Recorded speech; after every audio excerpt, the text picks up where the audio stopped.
Okay, well, how do you get them moving faster? You add energy in the form of heat. Elastic, and what that means is when they collide with each other, they never slow down, they never lose energy. In a sample, all molecules don't move at the same speed. So first of all particles are in constant motion. And that's easy to think of with gases, but solids and liquids, those particles are moving too. Maybe not quite as fast, but they are still moving. And so the slow moving particles, that would be a solid. And then as you speed them up or heat them up, you increase that energy, you can melt them, and then you can vaporize those. So let me just show you the kinetic energy equation. And this might make more sense as we continue our discussion. It's 1/2 times the mass of a particle times the velocity squared. And so the faster the particle is moving, the greater the kinetic energy. Okay, well, how do you get them moving faster? You add energy in the form of heat. So let's talk about the theory about gases and some assumptions that we might make. So let's consider gas particles as just little particles, and I have in this container right here. First of all, the particles have insignificant volume, meaning that compared to the volume of a container, the volume of the gas particle we're going to consider 0, even though they do have some slight volume.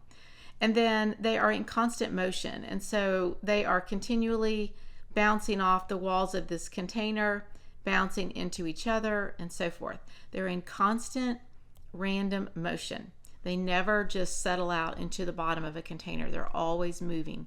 And then the third assumption is that the collisions are what we call perfectly elastic. And what that means is when they collide with each other, they never slow down, they never lose energy.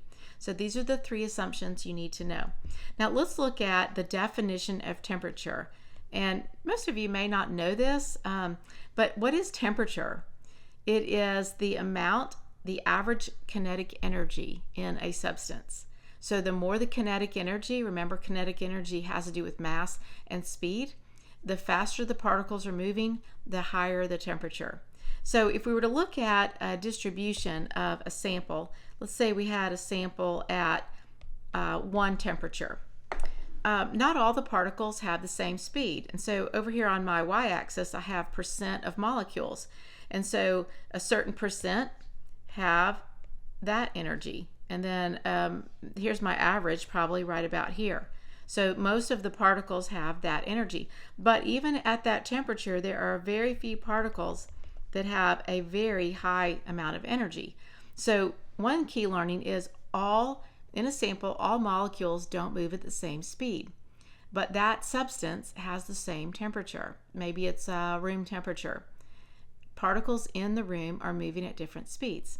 Now, what if we were to heat this up? Let's say we were going to go to T2. The distribution gets flatter and then it moves to the right. And so the average of this temperature would be this energy. And so here T2 is greater than T1. And if we were to heat it up further, it moves to the right and gets flatter still.